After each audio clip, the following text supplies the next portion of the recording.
Today I want to show you how to use the mixing brush to actually help make a collage on a painting look more like a painting. And one of the great tools about this mixing brush is you can actually paint with Photoshop, which is kind of a fun thing to do. So the first thing, you're going to find a painting that you want to kind of interact with. I found this painting of by Rembrandt, The Anatomy Lesson, and I'm going to show you what it's going to look like in the end. Here's all these faces now are all mine, and I've kind of blended them in. So for this example, I'm going back to a little bit midway through, and I'm going to show you how I brought this face in and linked it up with this other character here. So remember the command plus so you can zoom in on things, and then you're going to change the opacity so you can kind of see what you're doing by going over there and changing the opacity. And I'm going to basically shrink this head down, and I'm going to try to line it up with this guy right here. And partly it's just kind of finding where the eyes are, at least if you're doing a head. Remember the command plus to zoom in so you can really see what's going on and where your lines are. And you might have to kind of take the opacity down a little more so you can kind of see where this other guy's eyes are, and try to line them up so that they make sense with the head that you're doing. And once you get it kind of in place vaguely, we're going to click that we accept this transformation up here. So that looks pretty good. I mean, he's looking kind of like I'm him. So anyways, we're going to click the transformation. And remember, to go back out, you just hit Command 0, and you can kind of see the whole picture, and you can flush your way in. So that looks pretty good. And I'm going to just take it down, maybe shift it. Let's see what that kind of, yeah, just a little. And so one of the problems you can come into is if you try to use this mixing brush with two layers and you're just on one layer, it won't take from the background and you'll get all kinds of problems. So make sure when you're done with your collage and you've got everything where you want it to be, then you flatten the whole thing down. So what I'm going to do before I do any flattening is I want to erase out the eyes of this guy, and I'm going to use the bracket key to make my brush a little bigger, and I've got the opacity on pretty low because I want to be very subtle about how I erase the eyes out. So I kind of want this guy's eyes in there, even though I'm doing this new one with me. I want to keep his eyes, and that's kind of good if you were doing, like, say, a Frida and you really wanted to keep her unibrow or things of that nature. I also want to work on erasing because I want to keep his long beard here and have it go into mine. So I'm going to kind of erase a little bit of that in there and keep that going. And there's a little bit of my ear, which is a lot smaller, that I want to get off here too. So use the eraser tool to kind of do some of that stuff before you get going. And I could erase off some of my beard here if I want, just soften that a little bit. But that's looking pretty good, and now I'm pretty much ready to flatten my image and go into the mixing brush. Okay, so go up to Layer, and the other thing is, if I want to keep this opacity and I flatten it at 61%, I'll see a lot of him and I'll see less of me. So there's that point at which you want to keep some of the Rembrandt painting and some of the other one. And so I'm going to kind of play it up. Looks like that 69 looks pretty good. So anyways, I'm sticking with that, and I am going to now flatten the image. Layer, flatten image. And that'll put it all in one layer for me. And so if I'm erasing, I'll actually be erasing the image, which could be a problem if I don't want that. So now I'm going to the mixing brush. And you open up your brush. If you hit B, you'll open up whatever you're on. You'll see all these different kinds of brushes. The mixing brush is here at the bottom. And this particular brush, you can kind of see it if I go in the dark area. That particular one, go over here to brushes. You can see what it is. This is one of my favorite brushes right here, this guy right here. I've actually named it my painting brush. You can go in and write the names of things. You can actually create your own brushes. Like I've got one that's Chinook spots. I made one out of cracks. And the way you do that is you select out something, and while it's selected, you load a new preset brush, and you can do all these different kinds of brushes. This one seems to be really good for painting with. So if you have that number 6D, and I think I've named it painting brush, but you can try any kind of these. A lot of these ones have color associated with it, but this round fan brush is kind of interesting, you know. And anytime you do something you don't want, just undo it. So you can see these brushes have these textures, and this painting brush I like because it's very um, rounded, and so my motions get kind of disappear for the Rembrandt painting. You might, try creating a brush, playing with that, and there's, anytime you have questions, there's a wealth of information on the internet to choose from. So this, when you do your mixing brush, you have these choices. This is the color of the brush up here that you have. And if you want to sample a color, like say I've got this actual color from the Rembrandt painting, I can sample that color and my brush will turn that color, which is cool. If you want to just paint with an empty brush, you can have it just nothing, which is kind of interesting if you just want to smear stuff around. This thing here cleans the brush after each stroke. So if you're holding down and you're brushing and brushing and you're holding down your mouse, then it will start to get dirty with the color that's underneath, which can be good if you're trying to smear something. But if you want to keep it so that it doesn't clean it, you leave this off. And if you want it to clean it each time, you leave that on. This actually lets you use the color. So if this is off, it'll be no color. If this is on, it'll be the color that you've chosen. So since I chose this, we can kind of see what happens when you use this color. See how it's pretty strong in there? And you can change how much the wetness is by doing this, and it will influence the color underneath, will influence it less. I tend to like a little wetness so I can kind of mix stuff. You can have it load more paint into your brush, so it'll influence the color more if you have more paint in there. You can change the mix and the flow. The flow is basically how long it goes before it runs out of paint. And so anyways, when you do that, if you want to change the color and come back in with, say, a color like this that's already there, one trick that I've been doing a lot is it tends to, the Rembrandt painting is a little yellower, so I kind of pump up the yellow each time a little bit and then brush into that to kind of like adjust the yellow. Remember your bracket keys, shrink your brush down, so you can make your brush bigger and you can make your brush smaller by using those bracket keys. And this is really critical. And then zooming in to paint in areas, And so one of the things about creating a painting in Photoshop is that you can see all my wrinkles and stuff and like that. It's a lot more highly detailed than the actual painting. And so by simplifying things down, a lot of the illusion of a painting can be created. You pop this up a little more yellow.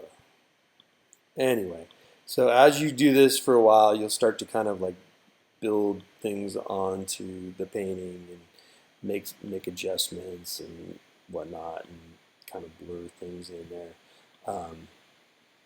And you can see, like here, as I paint in an area, if you look up here, I start to kind of like build up color in that area. And it's not there. There you see it, right there. If you ever get to a point where you're like, oh God, I'm totally off, you can go to the history tool and just kind of like take your way back in there, and then start again. So let's see, I'm going to pick this color here.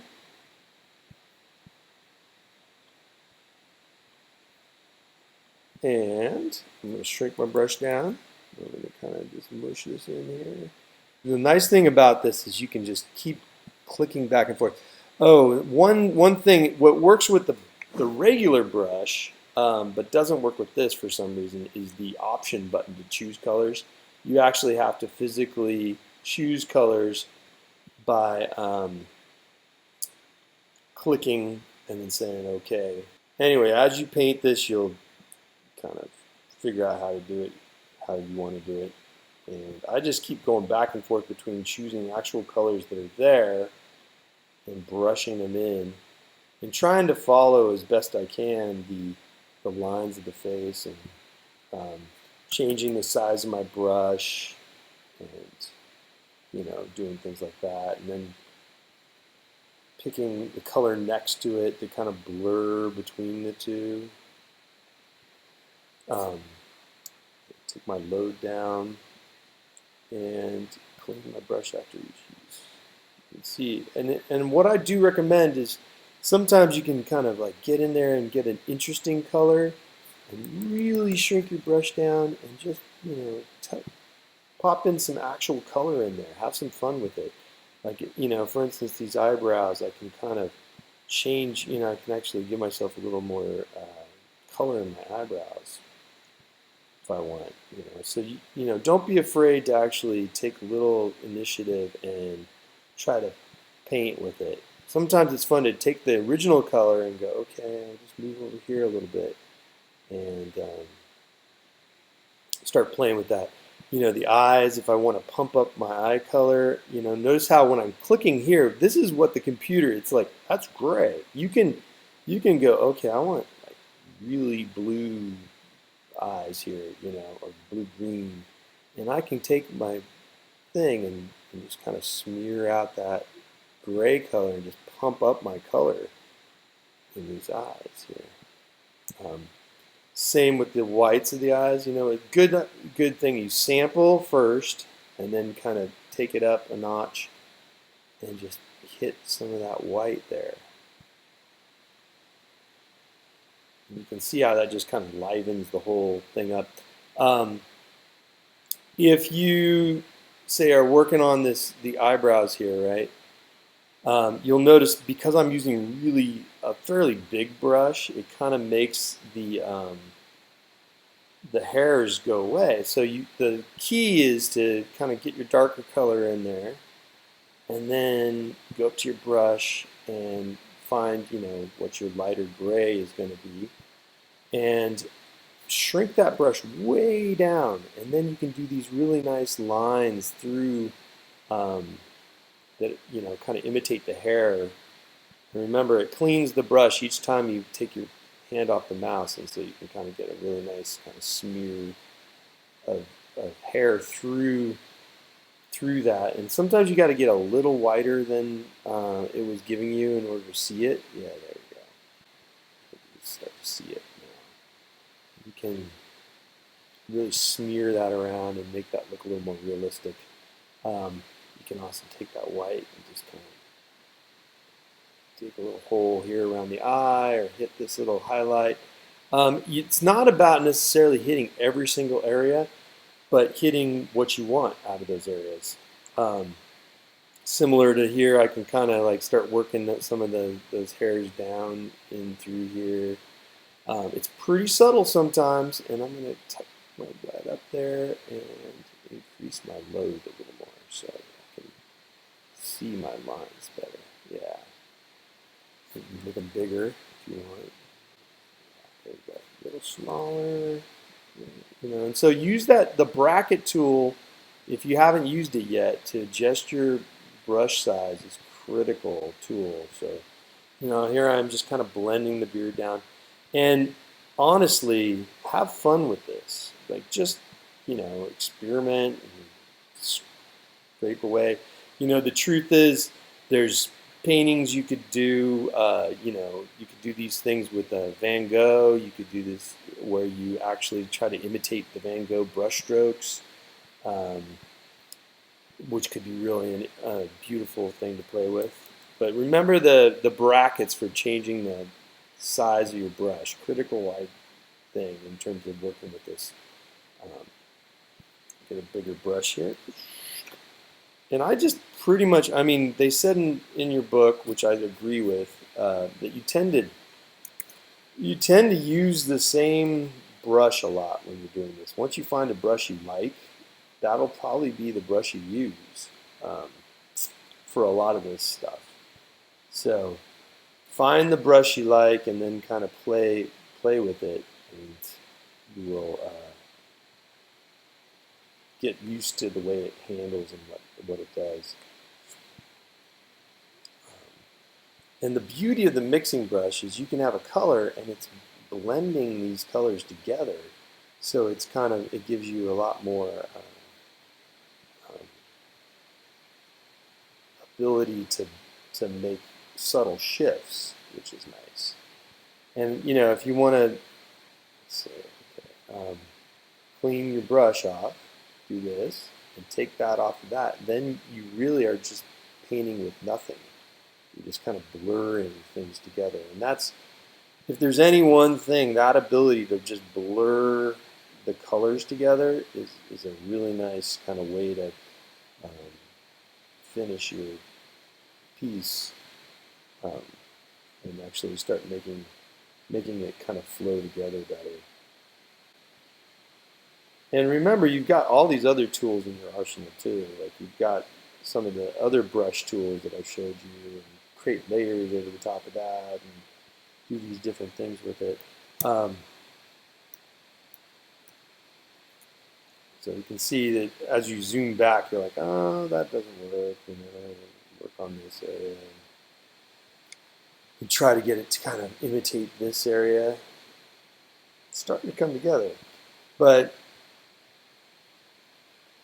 if I can make one recommendation, is stick with it long enough and play with some of the colors so that you can actually make it more of a painting instead of just kind of going with what you immediately get. Remember, this has to be on for you to actually access color, to add color into it. And remember, the less you load, the less it's going to change it. And the more wet it is, the more background color is going to blur into it. And so if I want to just clean this and take this off, I can actually take color from here and smoosh it into that, which is kind of neat. Remember, undo. You can always undo things. I'm going to get this part so let's get a color. And I'm going to sample that. Get up to touch.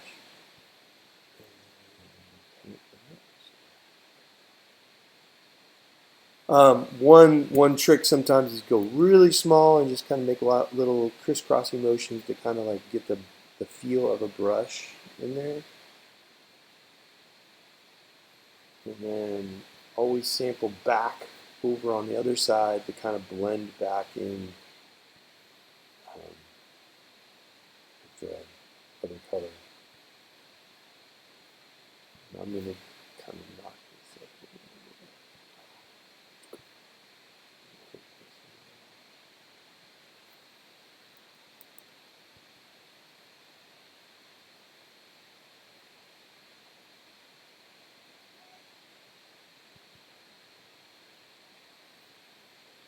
So what I'm doing a lot is just sampling different parts of the image for colors that I want to get and working in those areas. And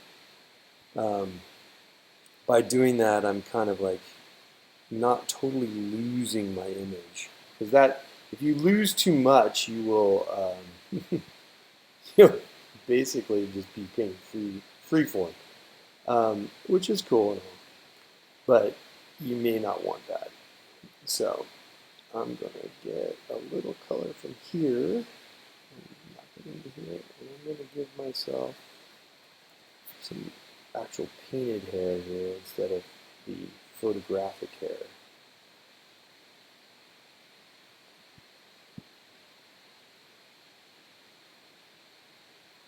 And what's fun is you can really play with, especially beards and stuff. You can do these crazy things with your beard.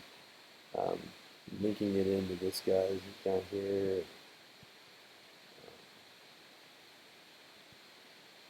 But just, you can see just by scribbling that in how that connects them with the original Rembrandt beard. And super fun to play with. And you can I can kind of give myself a little Dali mustache here. Pull these out. But remember, after you get the dark in there, you want to come back in with the light colors to kind of, and then you can be creative about it. Get a little orange in there, mine happening, which is cool. If you were actually painting this, you'd be like, okay, orange, maybe a little, whatever, artistic license.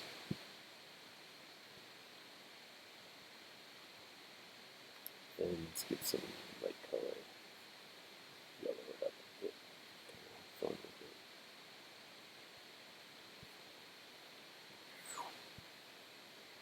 Smaller.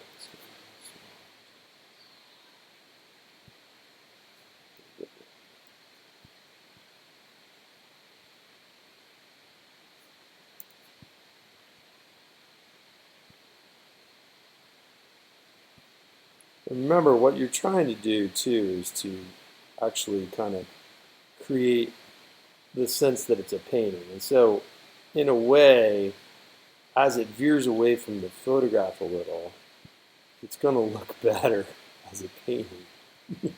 So you're kind of in a nice place where what you want is you want it to not look like the photograph. So that's kind of fun.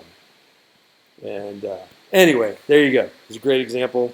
Um, I'm going to go back to Command 0, and you can kind of see how it's looking.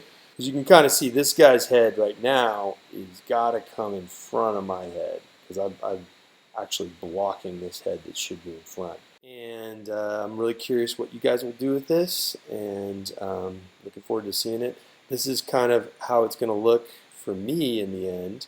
You can see I've kind of put my face in all these different people and kind of used elements of their what was there with them. I mean, you can see there's a little bit of me in each one of these different characters. So have fun with it, and I hope you guys make some cool art. Okay, thanks.